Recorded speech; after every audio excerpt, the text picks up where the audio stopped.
Salut tout le monde, bienvenue dans cette nouvelle vidéo où on va parler de cycle menstruel. Vous êtes en train de regarder le premier épisode de mon rendez-vous menstruel. Je m'appelle Jade et j'habite en Suisse. Sur cette chaîne, je crée des vidéos qui essayent de transmettre de la bonne humeur. J'essaye de parler un peu de mon quotidien. Je vous partage des vidéos bullet journal, je vous partage aussi des vidéos de maquillage et je parle un peu de choses qui rendent la vie plus jolie. Si vous avez envie de parcourir ce chemin de vie avec moi, je vous invite à vous abonner. L'automne passé, j'ai fait une vidéo qui parlait de mes règles. C'était déjà une étape pour moi de m'afficher comme ça sur internet et de parler de quelque chose de finalement aussi intime. Mais le but c'était de pouvoir briser un tabou. Alors je sais pas si ça a marché, mais c'est vrai que j'ai eu pas mal d'échos et de gens qui m'ont dit que ma vidéo était sympa et que ça leur avait fait plaisir de voir que c'était pas un sujet qu'on retrouvait souvent. Et du coup j'avais envie de créer cette série en fait, les rendez-vous menstruels. Donc c'est vrai que l'idée serait été sympa de pouvoir faire ça à chaque cycle que j'ai. Sauf qu'il faut savoir, bon déjà, cassons le mythe qu'un cycle menstruel dure 28 jours. Ce n'est pas vrai. C'est une moyenne. Certains cycles durent beaucoup moins, à peu près, on dira peut-être 23 jours, et d'autres durent beaucoup plus longtemps, par exemple jusqu'à 40 jours. Donc ça dépend vraiment d'une femme à l'autre. Donc l'idée, c'est pas de vous faire une vidéo par mois, ce sera peut-être de vous faire une vidéo par cycle. Mais après, bah voilà, c'est mon corps qui décide, et mon cycle sera pas forcément régulier, parce que j'ai pas des cycles réguliers. J'ai des cycles qui varient entre 28 jours et 40 jours. Vous pouvez peut-être vous demander, mais comment je fais pour savoir quand je vais avoir mes règles? Comment je fais pour savoir où j'en suis? Eh bien justement, je vais vous en parler aujourd'hui, ça tombe bien. Parce que si vous avez déjà vu ma vidéo où je parle de mes règles, vous savez que j'ai commencé la symptothermie. Donc la symptothermie, c'est quoi? La symptothermie, ça consiste à analyser la température de notre corps au réveil et de coupler ces analyses-là à d'autres analyses, c'est-à-dire des analyses qu'on appelle des analyses d'élixir. Et les élixirs, bah, c'est en fait de la glaire cervicale. Alors, notre cycle commence en fait avec nos règles. Donc les règles peuvent commencer et durer 2, 3, 4, 5, 6, 7 jours. J'espère pour vous que ça dure pas plus long parce que c'est pas très fun. Moi, elle dure à peu près 4 jours. Ensuite, il y a une période de quelques jours, voire plusieurs semaines, ça dépend vraiment tout de la personne et de la femme, où le corps se prépare à ovuler. Mais pendant ce temps, bah, il se passe pas grand chose. Mais petit à petit, on voit justement que la glaire cervicale, elle se transforme et elle devient plus liquide et puis plus élastique en fait pour faciliter l'accès des spermatozoïdes à l'utérus au moment justement où il y a ovulation, ce qui est logique. Et ça, c'est des choses qui au final on observe dans notre corps. Puis il y a l'ovulation justement. Et ensuite, bah, si l'ovule n'a pas été fécondé, et bah, il y a justement préparation de décharge et d'évacuation en fait. C'est justement à ce moment-là que le cycle se termine et qu'on a nos règles. Donc c'est grosso modo ça. Après voilà, je vous mettrai des liens plus complets pour vous expliquer en détail ce que c'est, parce que bah, moi ça fait que quelques mois que je pratique et je suis pas du tout assez légitime pour vous enseigner ce genre de choses, mais je voulais juste vous donner un espèce d'élément global pour qu'on comprenne un peu de quoi on parle. Du coup, il existe des applications en fait où on peut noter chaque jour bah, notre température au réveil et la qualité de l'élixir. Moi, j'utilise une application qui s'appelle Kindara. Elle est en anglais, mais je trouve qu'elle est assez complète et puis au final, elle est pas trop compliquée, mais elle donne les bases et puis on s'en sort très bien. Après, justement, il existe d'autres applications en français et vous pouvez aussi, en fait, vous pouvez très bien le faire sur papier avec un graphique. Mais voilà, moi j'aime bien avoir mon truc sur mon téléphone. Donc on peut voir justement quand est-ce que j'ai eu mes règles, à quelle quantité, tout ça. Et du coup, après, on commence quand les règles sont terminées, on commence à prendre sa température au réveil et on utilise un thermomètre à double décimale. Donc ça ferait par exemple 37,11, pas 37,1.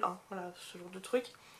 Comme ça on est vraiment très précis, puis on visualise le graphique de température, parce que ce qui est très intéressant c'est que quand il y a ovulation, il y a la température qui monte en fait. Donc le corps humain est bien fait, et on arrive à visualiser à quel moment on ovule, et du coup on arrive à visualiser, en fait surtout en liant cette hausse de température à notre élixir. C'est ça qui va vraiment pouvoir nous dire ah bah voilà, là j'ai ovulé. Et bien sûr l'ovule il va pas vivre très longtemps à l'intérieur de nous, il va attendre quelques jours, et ensuite bah il sera plus effectif, puis bah il va juste se préparer à évacuer. Et du coup c'est à ce moment là qu'on sait qu'on est en période infertile. Donc il préconise en fait d'attendre vraiment 6 mois, enfin moi je dirais même 6 cycles, d'être vraiment sûr de soi pour pouvoir utiliser aucune contraception à ce moment infertile.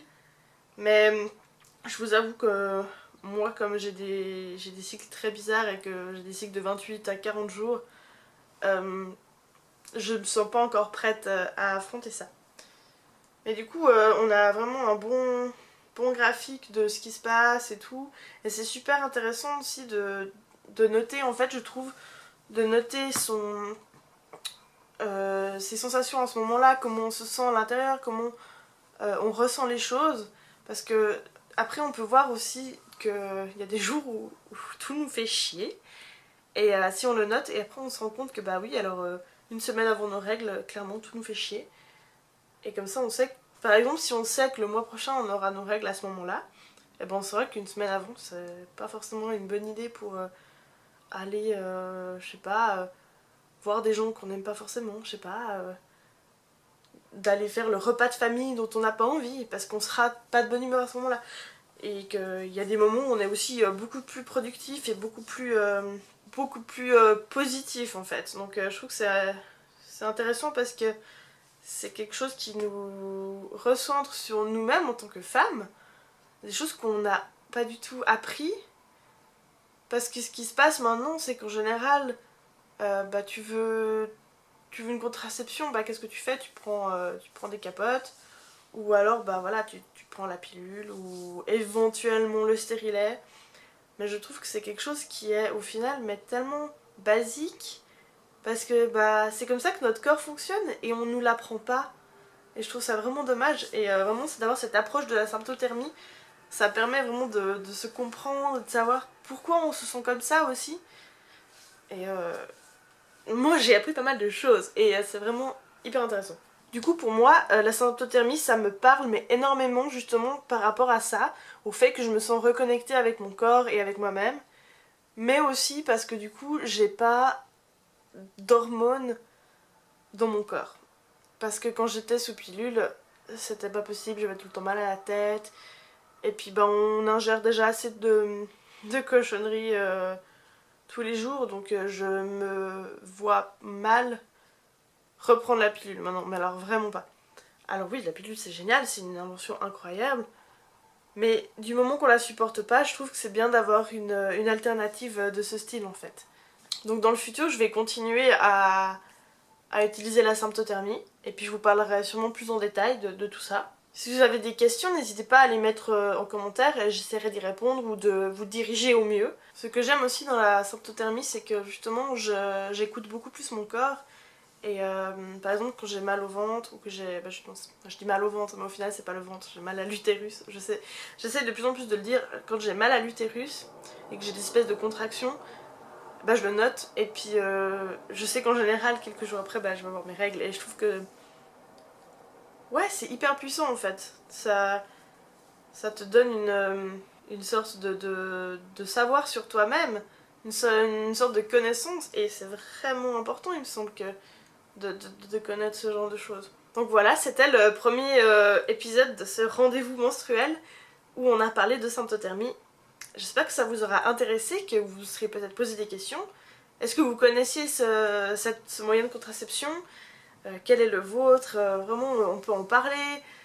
Je trouve que c'est un sujet vraiment passionnant, parce que bah, ça nous concerne, mais à fond en fait. Et du coup, on peut en parler juste dans les commentaires, ça peut être cool. Et puis, bah, on se donnera rendez-vous dans un autre épisode de cette nouvelle série. Si vous avez des sujets que je voulais qu'on aborde ensemble, n'hésitez pas. Moi j'ai bien envie qu'on parle de la coupe menstruelle, qu'on parle aussi peut-être d'endométriose. Je ne suis pas touchée heureusement, mais j'ai plusieurs personnes autour de moi qui le sont, donc ça pourrait être hyper intéressant. Et puis d'avoir ces espèces de... ouais, de sujets qu'on n'ose pas forcément aborder. Je pense que c'est une bonne idée de pouvoir le faire entre nous. Donc donnez-moi votre opinion juste en dessous, ça me ferait hyper plaisir. Et moi je vous dis à bientôt du coup. Allez, merci d'avoir regardé cette vidéo.